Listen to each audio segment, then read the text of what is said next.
car je ne crois pas que Dieu veut que nous ayons la moindre crainte. Je crois qu'il veut que nous soyons audacieux, courageux, sûrs de nous et pleins de foi. Audacieux, courageux, sûrs de nous et pleins de foi. Il veut que nous marchions la tête haute et non pas baissée.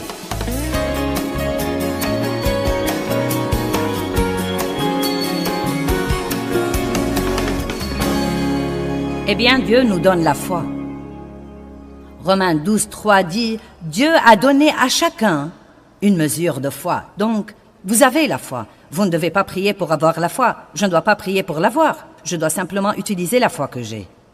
Et plus j'utilise la foi que j'ai, plus je serai fort. La foi peut s'accroître, mais le seul moyen de l'accroître, c'est de l'utiliser. Et la foi est une force. Elle est en fait une force puissante qui réside à l'intérieur de notre esprit. Et quand elle est libérée, des choses énormes peuvent arriver dans notre vie. Comme par exemple, la Bible dit, la prière du juste agit avec beaucoup de force. Donc la foi est une force efficace. Nous avons la foi. Mais je crois qu'il y a un genre de loi dans l'univers que j'appelle « utilisez-le ou perdez-le ». Et donc, si vous n'utilisez pas un muscle, il sera vraiment atrophié et affaibli. Et vous ne pourrez pas l'utiliser. Si vous avez un bras plâtré ou une jambe plâtrée, quand vous enlevez le plâtre qui a été là longtemps, le muscle sera vraiment affaibli et vous devez faire une thérapie pour le fortifier de nouveau. Et je crois qu'il en est de même pour notre foi. Dieu a donné à chacun une mesure de foi, pas n'importe quel genre de foi, mais une mesure de foi divine. Vous devez avoir la foi, sinon vous ne sortirez même pas du lit le matin.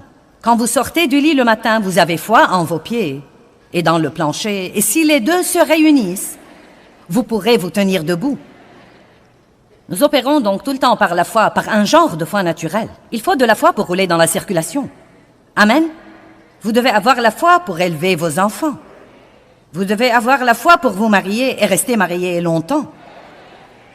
Vous devez avoir beaucoup de foi, mais quand nous commençons à comprendre que la foi que nous avons comme croyants en Christ est une foi divine et que c'est en fait la foi de Dieu qui est en nous, que ce n'est pas un genre de foi humaine par lequel nous nous levons le matin et nous posons nos pieds sur le plancher, mais que la foi que nous avons est une foi divine spéciale. Et Paul a même dit qu'il est arrivé au point où il vivait par cette foi. Il a dit, ce n'est plus moi qui vis, mais Christ qui vit en moi, car ma vie présente dans la chair, je la vis dans la foi au Fils de Dieu, qui m'a aimé et s'est livré pour moi. Maintenant, la foi n'est pas forcément quelque chose que nous ressentons ou que nous voyons. La foi est une décision que nous prenons concernant à qui nous allons faire confiance.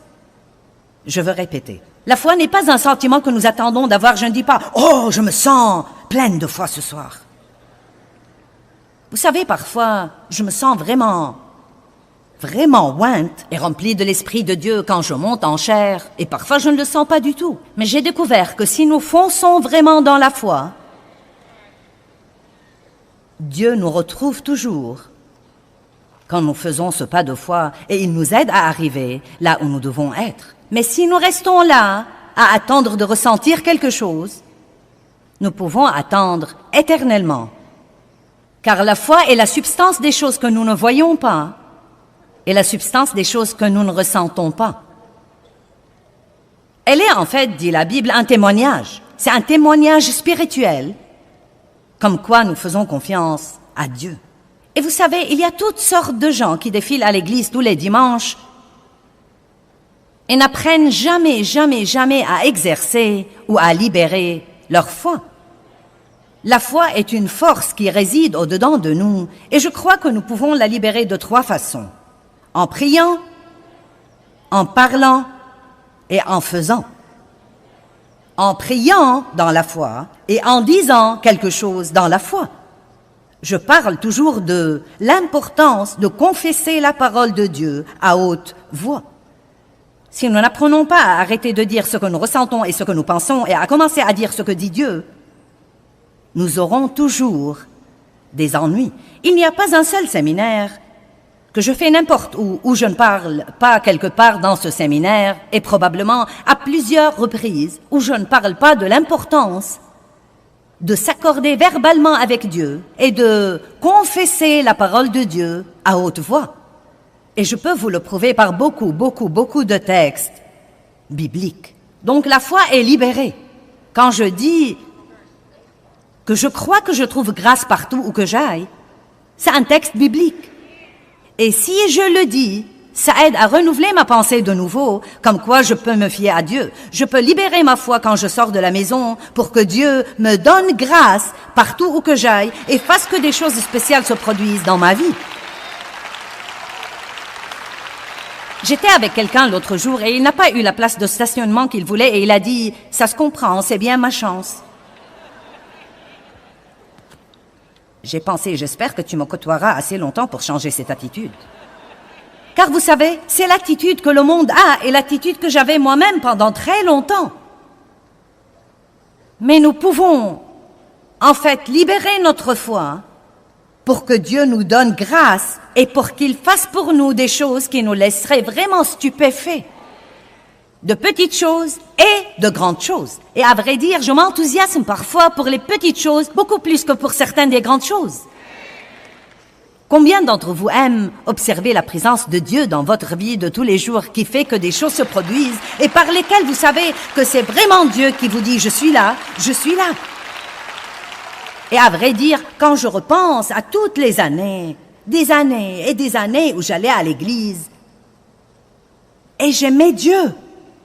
Et oui, j'ai entendu parler de se fier à Dieu pour le salut, et j'y ai cru, et j'ai cru que j'étais sauvée, que j'irais au ciel si je mourais. Mais je ne savais vraiment rien sur la foi.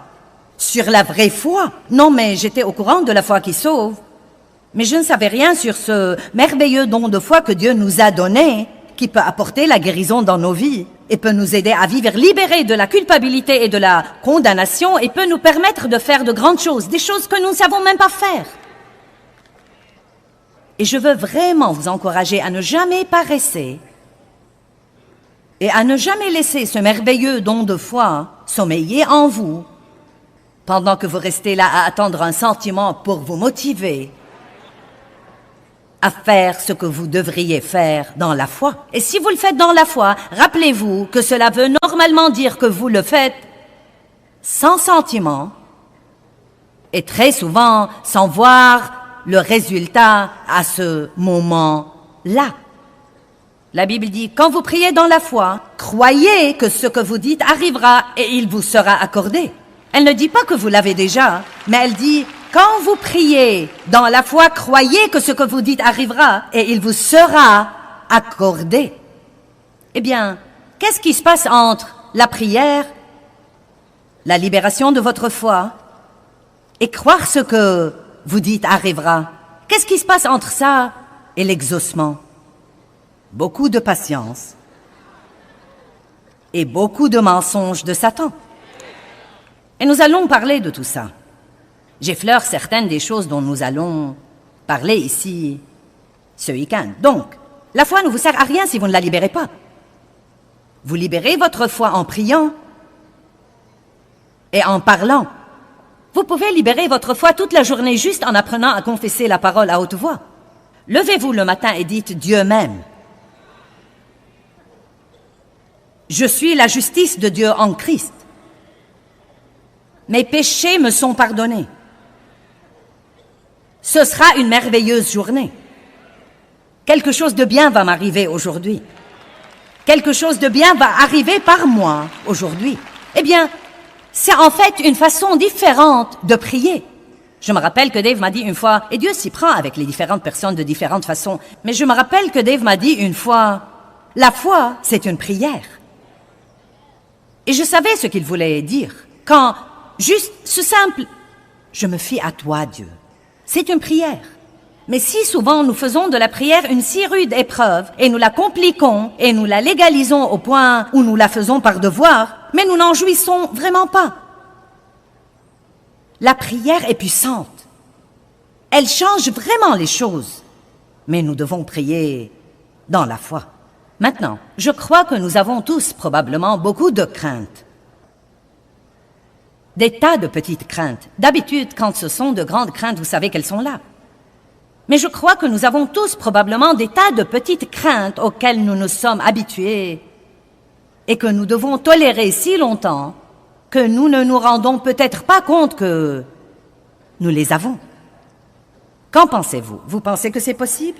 Combien d'entre vous pensent que c'est possible? Je me demande combien de fois nous pensons « Oh, je crois que je vais faire ça ». Et ensuite, une pensée craintive vient et nous disons « Je ne vais pas le faire ». Et nous n'arrêtons même pas pour dire « Dieu, est-ce quelque chose que tu veux que je fasse ?» Car quand la Bible dit « Ne craignez pas », elle ne dit pas de ne pas ressentir la crainte. Cela veut en fait dire que quand vous ressentez la crainte, ne la laissez pas vous arrêter. Le courage n'est pas l'absence de la crainte, c'est de foncer face à la crainte. Nous devons donc apprendre à, si je vais faire quelque chose et que cette pensée craintive vient, je dois penser à ce que je pense et me rendre compte que c'est probablement le diable qui essaye de m'empêcher de faire quelque chose que Dieu veut que je fasse. Et je peux aborder le problème à l'instant même et dire, je ne vais pas vivre dans la crainte. Je ne vais pas vivre dans la crainte. C'est le moment de parler à haute voix. Je ne vais pas vivre dans la crainte parce que Dieu est avec moi et aller de l'avant. Aller de l'avant. Vous savez quoi? Je suis furieuse contre le diable parce qu'en fait, il vole vraiment la destinée des gens par la crainte. Et je ne veux pas que vous laissiez le diable vous voler votre destinée.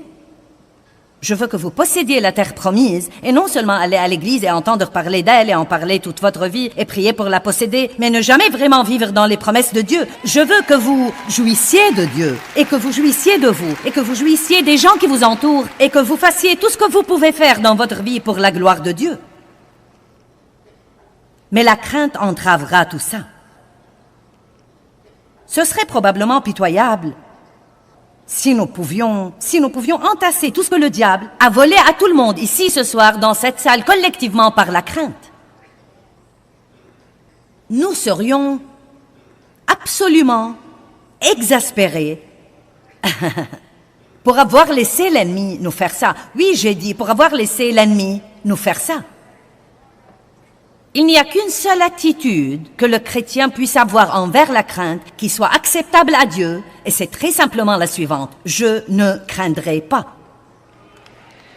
Je ne craindrai pas.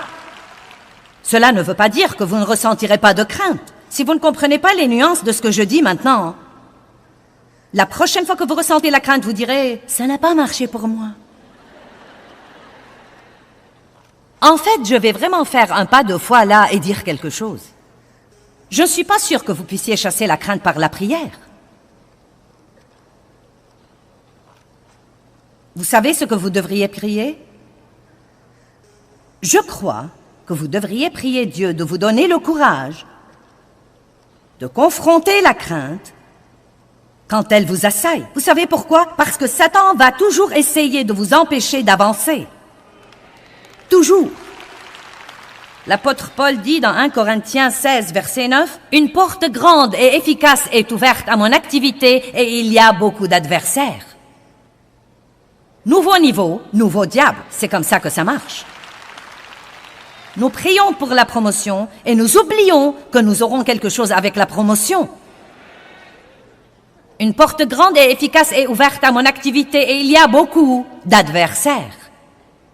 Ne demandez pas quelque chose à Dieu si vous n'êtes pas prêt à payer pour l'avoir. Parfois, Dieu essaie de nous donner quelque chose et nous sommes comme « Eh bien, je ne comprends pas ce qui se passe. » Eh bien, c'est le diable qui essaye de vous effrayer. Vous devez donc dire « Je ne craindrai pas » tant que vous êtes sûr et que vous savez dans votre cœur que vous faites ce que vous croyez que Dieu vous mène à faire ou vous a demandé de faire, ou si c'est quelque chose dans la parole de Dieu. À ce moment-là, vous devez aller de l'avant. La crainte veut dire abandonner, s'enfuir. Et il y a tant de sortes différentes de craintes. Non, mais je les ai cherchées dans le dictionnaire une fois, et je les ai cherchées dans l'encyclopédie, et c'est la crainte de ceci, et la crainte, et la crainte, et la crainte, et cette phobie. Et vous savez, je vais me prêcher moi-même ce week-end aussi bien que vous.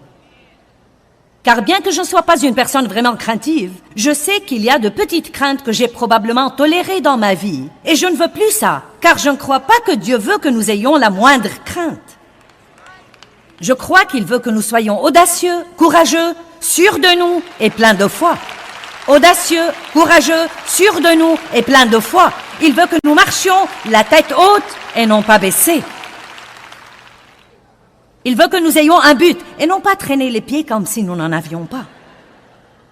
Il ne nous veut pas les bras ballants, il nous veut vigilants. Il ne nous veut pas inactifs à cause de la crainte. Il nous veut actifs et que nous causions au diable tous les jours une dépression. Je ne craindrai pas. Je ne craindrai pas. Que me feraient les hommes? Si Dieu est pour moi, qui sera contre moi? Si Dieu est pour moi, de qui aurais-je peur? Alléluia. Mais Joyce, je ne sais pas ce qui va arriver. Qui le sait? Moi non plus. Et vous savez quoi? Même si vous croyez que vous savez, vous ne savez pas. Eh bien, Dieu m'a dit. Peut-être qu'il vous a dit ce qui va arriver, mais je parie qu'il ne vous a pas dit quand.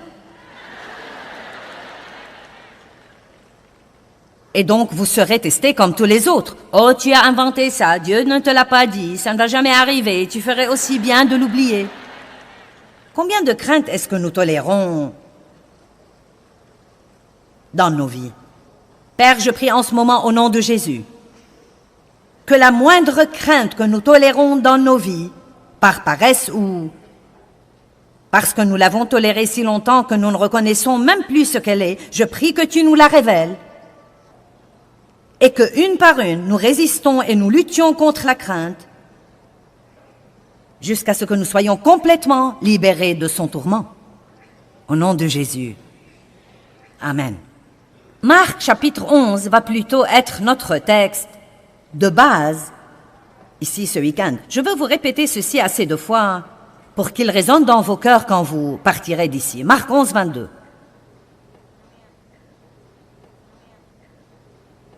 N'est-ce pas très amusant que nous soyons ensemble ce week-end?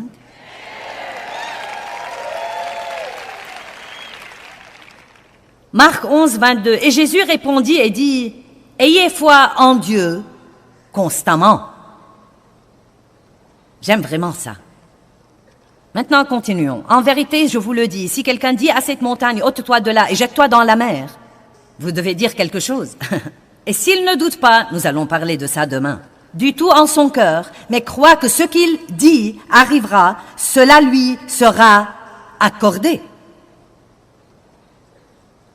C'est pourquoi je vous dis, tout ce que vous demandez en priant, croyez, ayez confiance que vous l'avez reçu et cela vous sera accordé.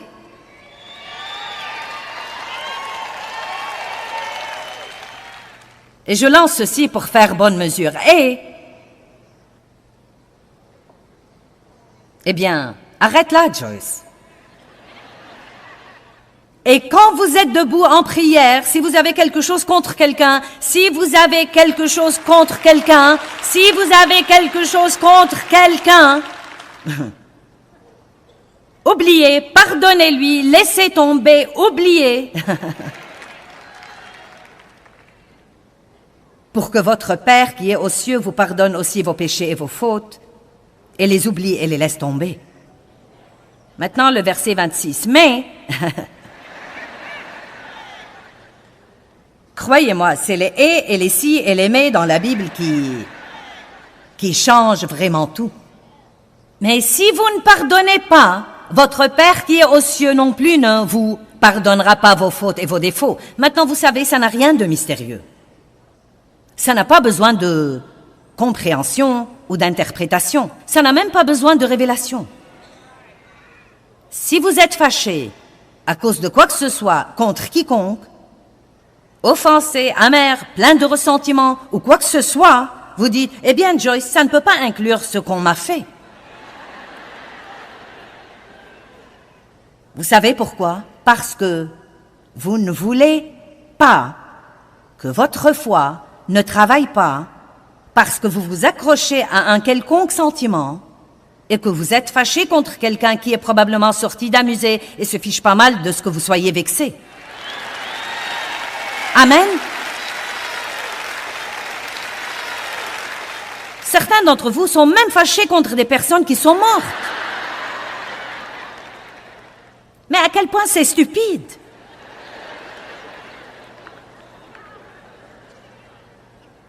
Ça n'aidera sûrement pas.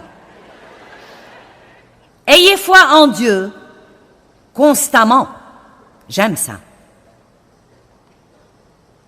Il ne dit pas ayez foi en Dieu jusqu'à ce qu'il y ait un problème imprévu, un grand problème. Ayez foi jusqu'à ce que vous deviez attendre longtemps ce que vous voulez que Dieu fasse. Ayez foi jusqu'à ce que la vie soit injuste. Ayez foi jusqu'à ce que quelqu'un vous maltraite. Ayez foi jusqu'à ce que vos ennemis semblent être plus bénis que vous. Il n'y a pas de jusqu'à ce que. J'aime ce que Dave dit sur la foi. Il dit la seule fin pieuse de la foi devrait être l'exaucement de votre prière. Amen. En d'autres termes, si j'espère en Dieu pour une voiture et que je l'obtiens, je ne dois plus avoir la foi pour cela désormais. J'utilise ma foi pour quelque chose d'autre. Mais jusqu'à ce que j'ai l'exaucement, la seule chose qui devrait jamais m'empêcher de croire n'est pas combien de temps j'attends, non pas combien c'est dur, non pas les mensonges de Satan. La seule chose qui devrait m'arrêter, c'est quand j'ai l'exaucement. Et même si nous mourrons en espérant en Dieu pour quelque chose que nous n'avons jamais eu, en réalité, Dieu sera content. Vous ne vous êtes pas enthousiasmé pour ça.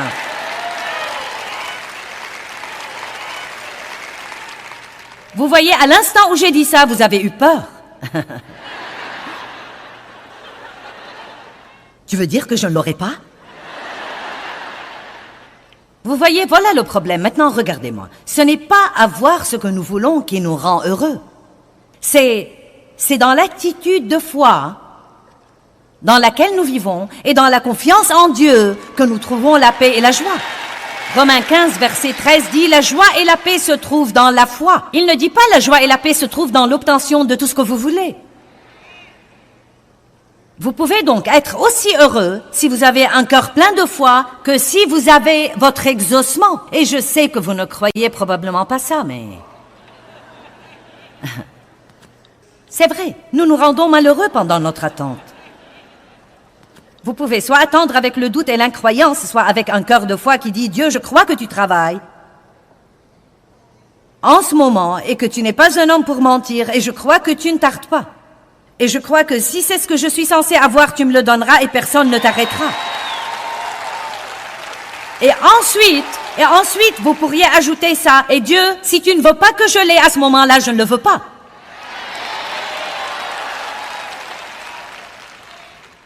Car la vérité est que, écoutez, si vous avez prié dans la foi et que vous êtes prêt à attendre et que ce que vous avez demandé est quelque chose que Dieu veut que vous ayez, à ce moment-là, personne ne peut l'arrêter.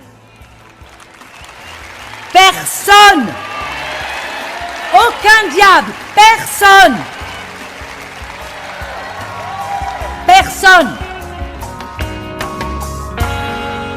Eh bien, 1 Jean 4, 18 nous enseigne que l'amour parfait chasse la crainte. Et vous savez, vous pouvez être sûr que Dieu a un amour parfait pour vous. Il a un amour parfait pour nous tous. Et en fait, Dieu travaille toutes choses en notre faveur, même quand ça n'en a pas l'air. Maintenant, rappelez-vous de ceci. Bien que vos circonstances aujourd'hui n'aient peut-être pas l'air aussi bonnes que ça, Dieu vous aime vraiment et il a un bon plan pour vous et il travaille dans les coulisses pour faire que ce bon plan s'accomplisse dans votre vie. Mais il veut que vous vous accordiez avec lui et que vous croyiez ça.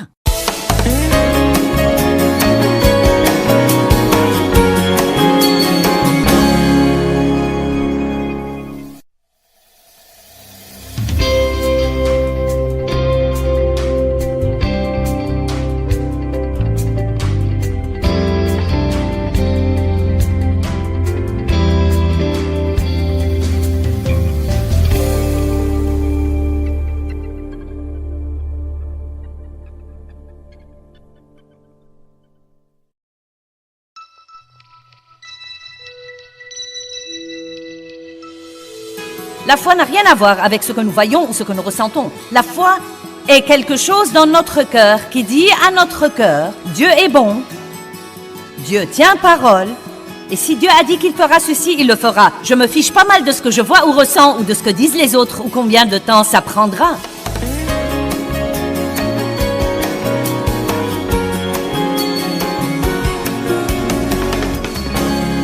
Sans la foi, il est impossible d'être agréable à Dieu. Car celui qui s'approche de Dieu doit croire qu'il existe. Et j'aime cette partie, et qu'il est le rémunérateur. Waouh! Waouh, waouh, waouh, waouh, waouh! Non seulement il existe, mais encore il est bon. Et il veut être bon envers nous. Sans la foi, nous ne pouvons pas recevoir et marcher dans le bon plan de Dieu pour nos vies. Et c'est pourquoi il n'est pas satisfait quand nous venons à lui sans la foi, parce qu'il veut nous donner de bonnes choses. La foi n'est pas le prix qui achète les bénédictions de Dieu. Elle est simplement la main qui s'étend et les reçoit. La grâce est le prix qui a acheté toutes les bénédictions de Dieu. Ma foi n'achète pas les bénédictions. Jésus a acheté les bénédictions avec son sang. Mais je peux les recevoir par la main de la foi. Il n'y a aucune raison pour que Dieu veuille me bénir. Il n'y a aucune raison dans le naturel pour qu'il veuille vous bénir. Je ne les mérite pas, vous ne les méritez pas. Mais je suis prête, je veux bien les recevoir. Je veux bien les avoir. Et je crois que le fait que nous ne les méritions pas rend la chose d'autant plus étonnante. Étonnante! Étonnante! Absolument époustouflante, étonnante. Vous dites, eh bien, que veut Dieu que je fasse? C'est la question de tout le monde. Dieu, que veux-tu que je fasse? Vous avez prié, vous n'avez pas été exaucé, donc que veux-tu que je fasse? Il voudrait que vous arrêtiez de faire quelque chose.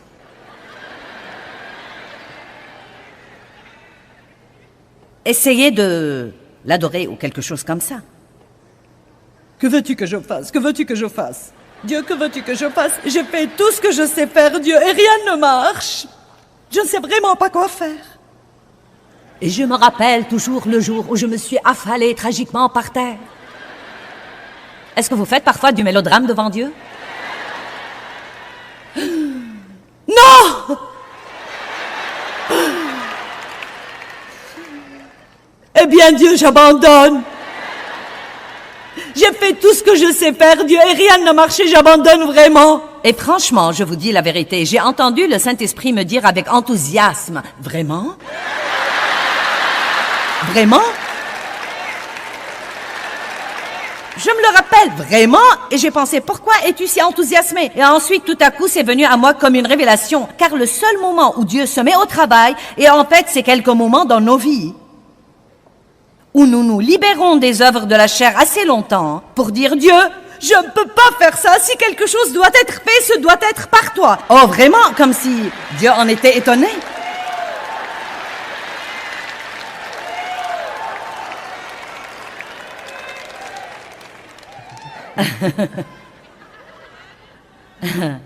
Allez, est-ce que vous faites parfois du mélodrame devant Dieu?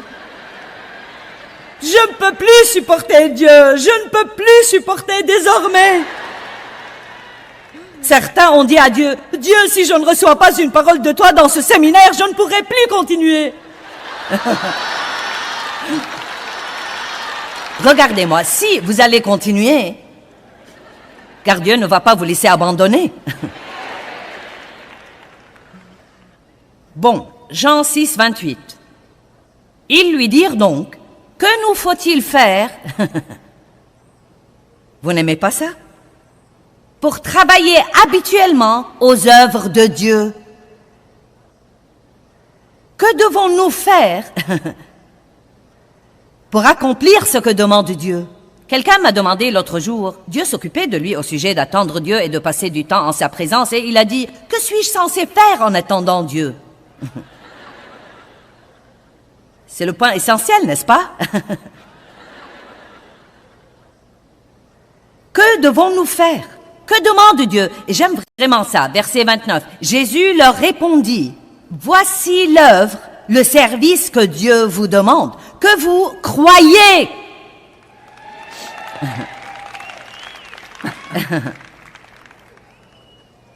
Vous voyez, c'est un tel choc pour certains d'entre vous qui sont des bourreaux de travail.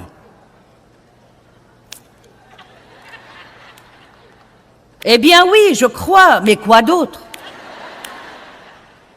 Eh bien, évidemment, vous savez, si Dieu nous dit de faire quelque chose, nous devons être obéissants.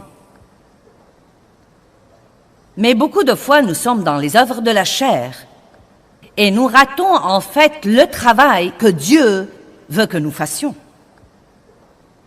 Nous faisons ce que j'appelle les œuvres qui ne marchent pas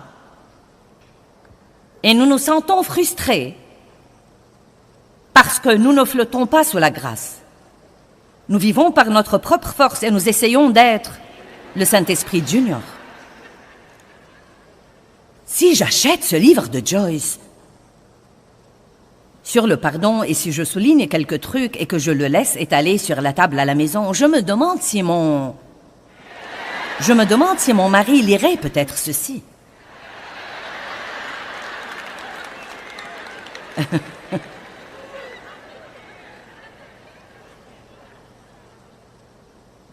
Vous me comprenez donc? J'aime aussi Jean 11, 40. Écoutez, Jésus lui dit, « Ne t'ai-je pas dit et promis que si tu crois, tu verras la gloire de Dieu? » N'est-ce pas merveilleux? Que veux-tu que je fasse? Crois. Eh bien, chaque fois que nous décidons d'obéir et nous décidons de croire et de recevoir quelque chose par la foi, comptez là-dessus, la crainte viendra. La crainte viendra, mais nous pouvons y répondre par la foi toutes les fois et dire « Je ne craindrai pas. Je ne craindrai pas. » Hébreux 11, 1. Or, la foi est l'assurance des choses qu'on espère et la conviction de celles qu'on ne voit pas. Maintenant, regardez ça. La foi n'a rien à voir avec ce que nous voyons ou ce que nous ressentons. La foi est quelque chose dans notre cœur qui dit à notre cœur, Dieu est bon, Dieu tient parole, et si Dieu a dit qu'il fera ceci, il le fera. Je me fiche pas mal de ce que je vois ou ressens ou de ce que disent les autres ou combien de temps ça prendra. Vous devez comprendre ce qu'est la foi, car si vous croyez que la foi est quelque chose que vous êtes censé ressentir, vous n'avez rien compris. Je ne sens vraiment pas que Dieu m'aime. Ne dites jamais ça. Ne dites jamais « je ne sens pas que Dieu m'aime ». Connaissez la Bible assez pour dire « je me fiche pas mal de ce que je ressens. Je suis enraciné dans son amour. Son amour me rend plus que vainqueur par Christ. Dieu m'aime, il m'aime inconditionnellement. Quand j'étais toujours un ennemi de la croix, il m'a aimé et il est mort pour moi. » Puis-je vous dire que Dieu ne vous aimera jamais plus qu'il ne vous aime en ce moment? Allez, je vais répéter. J'ai dit que Dieu ne vous aimera jamais plus qu'il ne vous aime en ce moment. Vous dites, eh bien, et si je me comporte mieux? Non, il ne vous aimera pas plus qu'il ne vous aime en ce moment.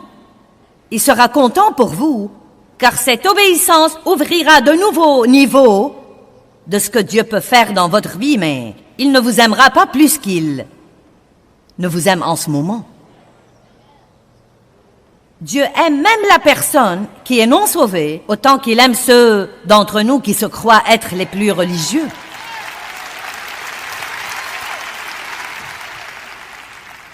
Nous n'obéissons pas à Dieu pour l'obliger à nous aimer, nous lui obéissons parce qu'il nous a aimés le premier. Et nous répondons de par cet amour stupéfait qu'il puisse nous aimer. La crainte est l'ennemi de la foi. Eh bien, tout doit avoir une force qui s'oppose à lui sur terre Et je n'arrive pas à trouver quelque chose qui n'en a pas. Pour que la foi travaille et ait de la valeur, il doit y avoir la crainte qui vient contre elle. Vous dites, j'aimerais mieux ne pas avoir toute cette opposition. Eh bien, si vous n'aviez pas d'opposition, vous seriez peut-être un pire gâchis. Vraiment, nous serions peut-être de pire gâchis que nous ne le sommes. Je pense à l'abeille qu'on avait prise dans une navette spatiale en vol pour aller dans une autre planète. Et là-haut, dans l'atmosphère d'apesanteur, elle n'a jamais eu à battre des ailes, elle a juste flotté dans l'atmosphère d'apesanteur, sans opposition, sans battement d'ailes, flottant tout simplement. Et la fin de l'histoire était qu'elle a aimé le tour, mais qu'elle est morte.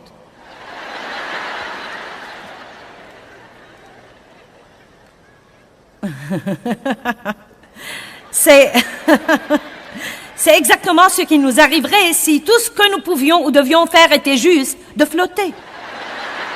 Alléluia, Alléluia, Alléluia.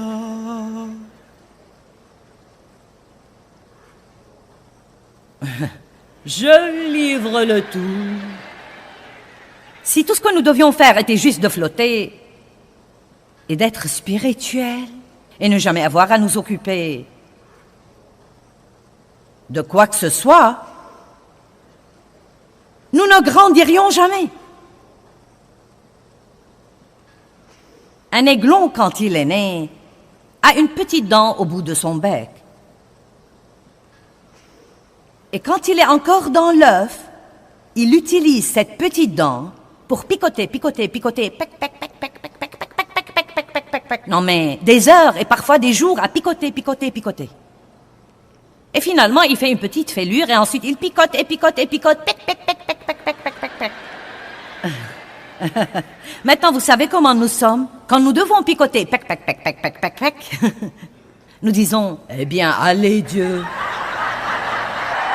J'en ai déjà assez de picoter. Peux-tu me faire sortir d'ici? Allez. Eh bien, un homme a signalé qu'il a vu un bébé aiglon essayer de sortir de l'œuf et il a décidé de l'aider. Eh bien, ça n'a pas marché, il est mort. Il avait besoin de l'opposition pour être fort. Et nous avons besoin de l'opposition pour être forts. Amen. Donc rappelez-vous la prochaine fois où les choses prennent plus longtemps que vous ne voudrez, dites juste, diable, je vais continuer à picoter. Pec, pec, pec, pec, pec, pec, pec. Picoter dans la foi. En fait, tout doit avoir une opposition. Pour qu'il y ait le bien, il doit y avoir le mal. Sinon, qui saurait même ce qu'est le bien? L'amour et la haine, la dépression et la joie, la rudesse et la bonté, le bruit et le calme, le positif et le négatif, la générosité et l'avidité, la lumière et l'obscurité, la crainte et la foi, les occasions et les adversaires. Et vous savez, nous voyons que dans chacune de ces choses, Dieu nous donne l'une et le diable vient contre nous avec l'autre pour essayer de nous voler celle que Dieu nous a donnée. Mais nous allons continuer à picoter. Je crois que je vais changer le titre de ce message en « Le coup de bec de la foi ». Vous savez pourquoi il y a des forces opposées? Parce que Dieu ne veut pas des robots qui le servent machinalement parce que c'est vraiment tout ce qu'ils savent faire. Vous savez pourquoi Dieu a créé l'homme? Il voulait la communion avec lui. Il nous a créés pour nouer une relation. Il voulait quelqu'un avec qui nouer une relation. Et donc, il nous a créés à son image parce que c'est vraiment cool de pouvoir communier avec quelqu'un qui est comme nous. Maintenant, vous savez, j'aime mon chien, mais je n'ai pas le même genre de camaraderie avec mon chien qu'avec un très bon ami. Parfois, je l'ai, mais n'embarquons-nous pas dans ça. Bien. Dieu nous donne ces choses opposées parce qu'il veut que nous choisissions. Nos propres choix,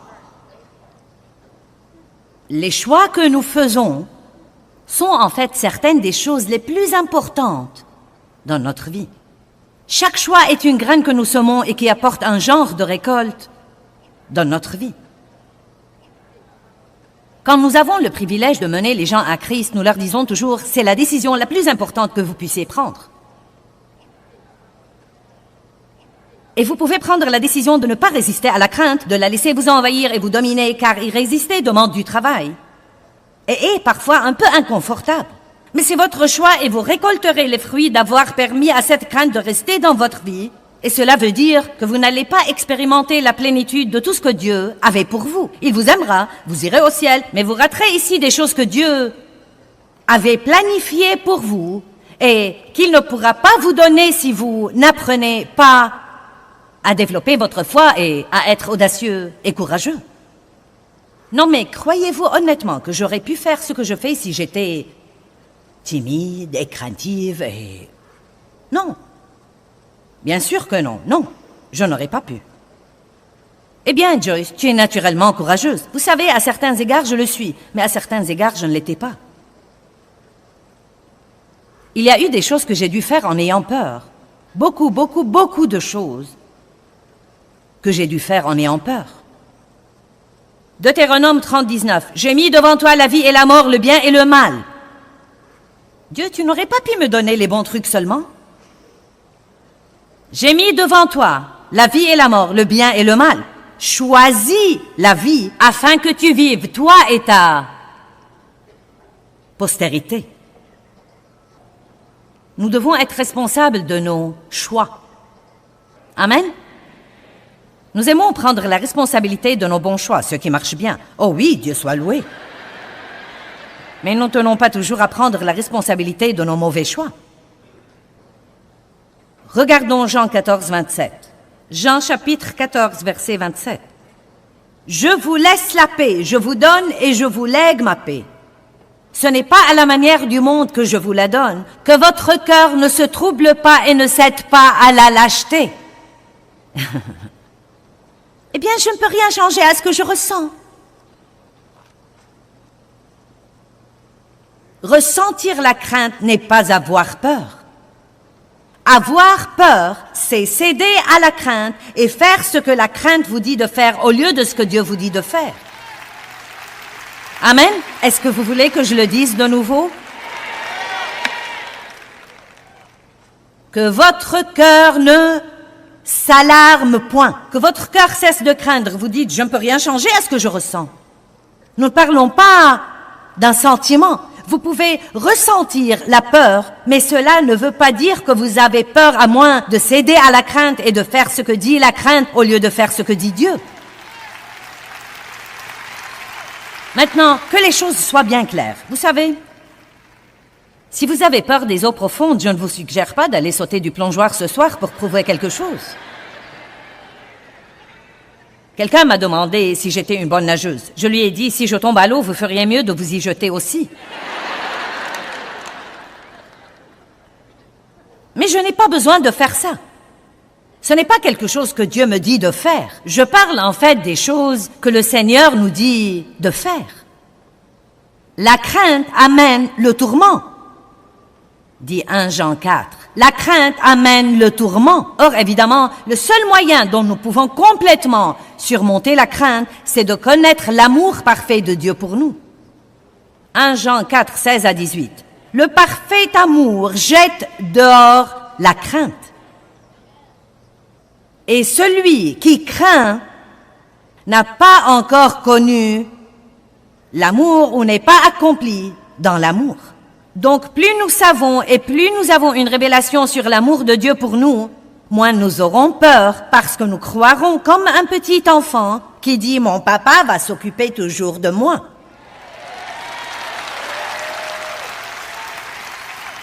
En fait, même si nous n'obtenons pas ce que nous voulions, nous ne nous soucierons même pas vraiment tant que ça, car nous faisons tellement confiance à papa que nous savons que ce qu'il nous donnera sera mieux que ce que nous voulions.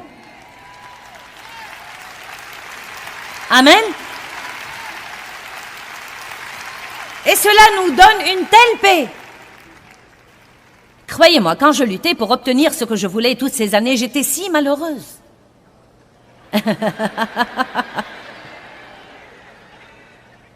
Et j'imagine qu'il y a des personnes ici ce soir et vous êtes là comme... Oui. Vous savez quoi? Pourquoi ne pas abandonner? Pourquoi vous tourmenter? Dites Dieu, si cela va jamais se produire, tu es le seul à le faire se produire. Et si tu veux que ça se produise, personne ne va l'arrêter. Et si tu ne veux pas que ça se produise, je ne vais pas faire que ça se produise. Et probablement un des plus grands aspects à propos desquels nous nous soucions et nous respectons, c'est ce que nous voudrions voir arriver dans la vie des personnes que nous aimons. Allez maintenant. Ne manquez pas ce que je dis. J'ai dit qu'un des plus grands problèmes que nous avons, c'est que nous nous soucions et nous respectons à propos de ce que nous voulons voir se produire dans la vie de nos enfants et de nos parents. J'ai finalement compris qu'on ne peut obliger personne à aimer Dieu. Aussi gros que soient nos efforts, nous ne pouvons obliger personne à aimer Dieu. Nous pouvons mener devant eux une vie qui pourra les rendre zélés pour le bien. Nous pouvons être du sel, les assoiffer, mais nous ne pouvons pas les obliger à faire le choix. Si Dieu ne peut pas les obliger, nous non plus. Une des choses les plus difficiles, c'est d'observer quelqu'un que vous aimez faire de mauvaises décisions. Vous dites, tout ce que je peux faire, c'est de prier. C'est la chose la plus puissante que vous puissiez faire. Mais au fond, Dieu protège la liberté de cette personne de faire son propre choix. Amen. Quand nous prions, cela donne à Dieu l'occasion de travailler. Donc priez. Mais si vous perdez votre joie, vous n'allez pas améliorer la situation. Que votre cœur cesse de se troubler et de craindre. Arrêtez de vous permettre d'être agité et dérangé et ne vous permettez pas d'être craintif et intimidé et lâche et perturbé. N'est-ce pas que Jean 14, 27 est merveilleux? Donc vous voyez, si nous regardons ce verset de façon réaliste, cela nous donne une responsabilité. Il n'a pas dit priez et tous vos problèmes s'en iront. Pourquoi donc devrais-je prier? Pour la force, pour le courage, pour la confiance, pour l'audacité, pour la puissance, pour supporter tout ce qui vient avec une bonne humeur. Ne jamais abandonner, ne jamais renoncer, garder un visage souriant, même quand vous avez si mal que vous croyez que vous ne pouvez plus supporter. Non pas pour être poseur, mais pour faire savoir au diable qu'il ne vous volera pas votre joie. Et ne vous laissez pas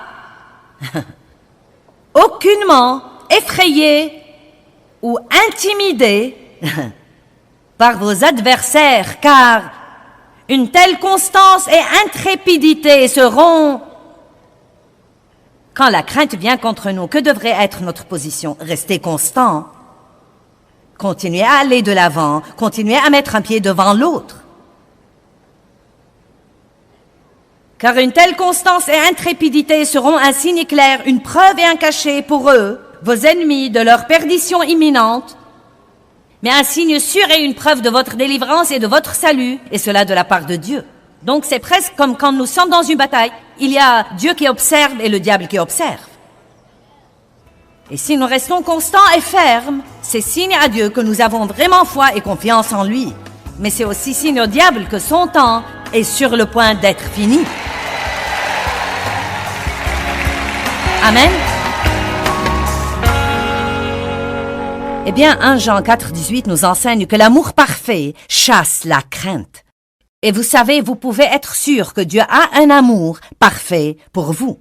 Il a un amour parfait pour nous tous. Et en fait, Dieu travaille toutes choses en notre faveur, même quand ça n'en a pas l'air. Maintenant, rappelez-vous de ceci. Bien que vos circonstances aujourd'hui n'aient peut-être pas l'air aussi bonnes que ça, Dieu vous aime vraiment et il a un bon plan pour vous et il travaille dans les coulisses pour faire que ce bon plan s'accomplisse dans votre vie. Mais il veut que vous vous accordiez avec lui et que vous croyiez ça.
khắp phương trời vẫn nhớ tới quê hương.